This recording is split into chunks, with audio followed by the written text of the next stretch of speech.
Today, we have the pleasure of speaking with candidate Chander Jayaraman, running for the office of DC Council at Large in the general election. Welcome, candidate Jayaraman, and thank you for being here. Thank you for having me today. Our first question is on the topic of DC statehood. Should the District of Columbia become the 51st state? In your opinion, why or why not? Absolutely. I think it's a matter of fairness, and representation. We are by far not the smaller than any other state. We are larger than several of them, and I think we deserve the representation in Congress and in both in the House and in the Senate. We have Eleanor Holmes Norton on the House side, but we definitely need some representation on the Senate. And I don't think people should fear that it's going to somehow shatter democracy. It's not. Our system of democracy was meant to ensure that everybody had full representation, both in the House and in the Senate. And it's time that Congress steps up and does the right thing. Our community and our world are currently fighting a major pandemic. As a community leader, what would you do to address the range of issues caused by COVID-19?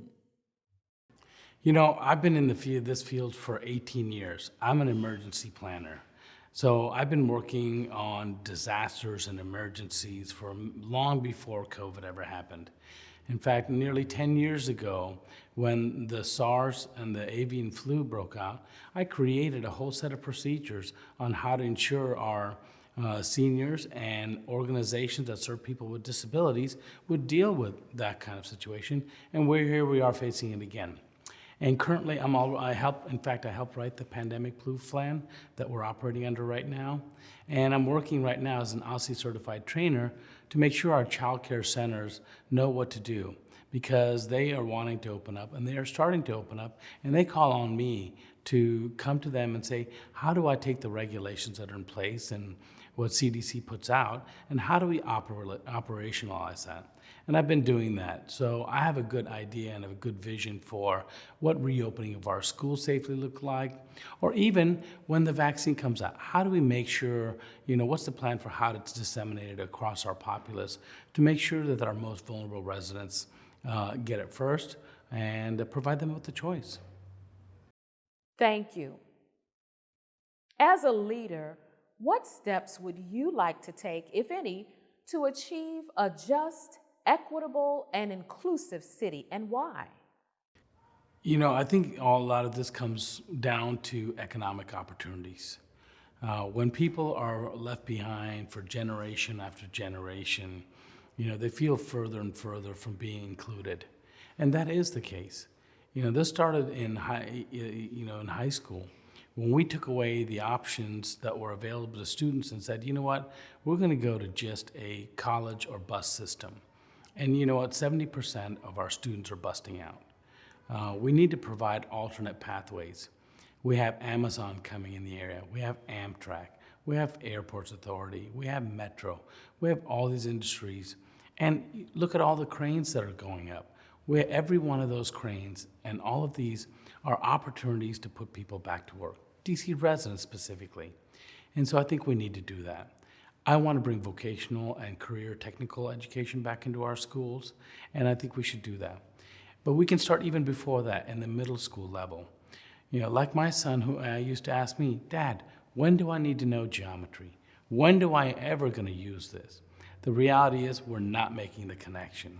So I'm proposing something innovative. At the end of every school week, even if it's for a half an hour, let's get them to get the kids together and say, here's what you learned this week, and here's how it applies in a real world career situation. So that they know that what they're learning is not just rote memorization and it's for a test, but actually has an application in the real world. And that's how I think we're really going to keep their interest and then help them find, as they grow up, what are their dreams, what are their interests, and what is a career path that's going to work best for their talents and for their interest. Now, Washington, D.C. has a long history as a leader in providing early childhood education and leads the nation in access to pre-K for both 3- and 4-year-old children. The district is investing over $100 million to expand early childhood education. What do you see as the most important education priorities for serving these young constituents? You know, I use a direct example. I have a family I just talked to last week. They're in bounds for an elementary school called Brent on Capitol Hill. And they're on the waiting list for the 3- and 4-year-old program because it's not guaranteed. And so they're inbound for the school. If they were an elementary school, if they were pre-K or kindergartner, they definitely would have to have a spot. The school would have to find them a spot. But because they're below that, they're on the waiting list. They have to find other options. So I think we need to make sure that our youngest children, in our schools that are doing actually quite well, and that's one of the things that I think we've done really well, is help elementary schools and the 3- and 4-year-old programs really grow and be really model ways of doing education at that level. So we need to make sure every parent and every family has the opportunity to be able to access those. Candidate Jayaraman, in the last few moments that we have left, tell us what additional information would you like the Washington, D.C. residents to know about you? 40 years ago, my parents brought me and my brothers from India to this country so that we have opportunity for a better life.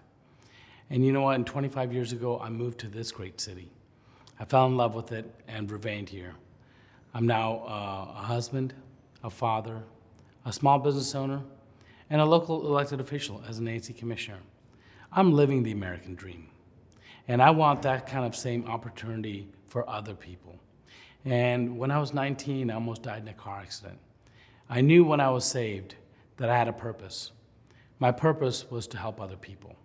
And so I got involved with working with at-risk youth at the Latin American Youth Center.